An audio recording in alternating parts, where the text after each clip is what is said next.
Assalamu alaikum wa rahmatullahi ta'ala wa barakatuh. Mes frères et mes sœurs, une idée, Inch'Allah, qui va nous faire profiter réellement, Inch'Allah, de ces mois de Ramadan, de ces jours dans ce mois de Ramadan où il y a la miséricorde d'Allah Azza wa Jal qui est présente. Une idée de certains penseurs, de certains savants, de certains sages, qui dit qu'il y a 3 heures tous les jours du mois de Ramadan multiplié par 30. Ça fait 90 heures.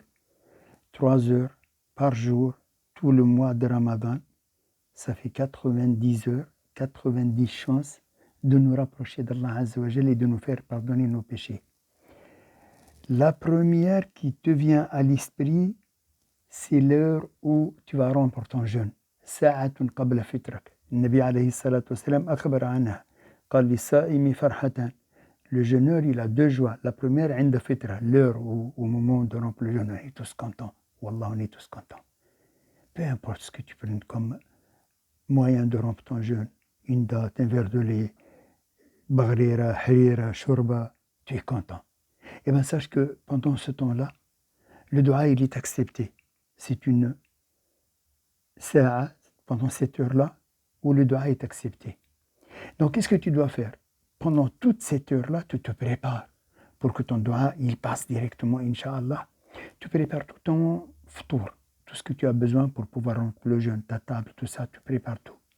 Et tu te mets toi et ta petite femme. Tu dis à ta petite femme, viens, on va faire un programme. Viens, on va faire un programme spirituel. Viens, tu vas t'arrêter. Tu ne travailles pas jusqu'à la dernière seconde. Au moment de l'adhan, tu sautes sur la table, tu te laves les mains et tu viens manger. Non, on va se préparer 1 heure avant. 1 heure avant, tout est prêt. On n'aura qu'à réchauffer à la dernière seconde. Mais on va passer cette heure-là dans les du'as parce qu'il y a des chances que nos du'as seront acceptés. Et pendant cette période-là, tu fais des du'as. Tes parents, tes amis, tes frères, tes sœurs, tes enfants, tes projets. Ton projet mariage, celle qui attend depuis belle lurette ou de l'halal baqi majesh, eh ben c'est maintenant, c'est l'occasion. Ramadan, tu as 90 chances en plus. Donc la première heure, c'est au moment où on a dit de rompre le jeûne. Donc on prépare tout, on se met. La deuxième, c'est le dernier tiers de la nuit. 1 heure pendant le dernier tiers de la nuit, tu t'élèves.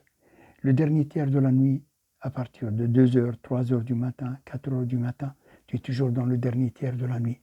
Tu te lèves et tu mets beaucoup d'intention et de confiance dans ce que tu vas demander à Allah Azza wa Jal. L'Inna Allah subhanahu wa ta'ala, pendant cette heure-là, il descend. Rasulullah sallallahu alayhi wa sallam, tous les soirs, il descend. Il descend les sama et dunya jusqu'au premier ciel, celui-là au-dessus de nous. Il dit Hal min sa'ilin, hal min mustaghfirin, hal min ta'ibin.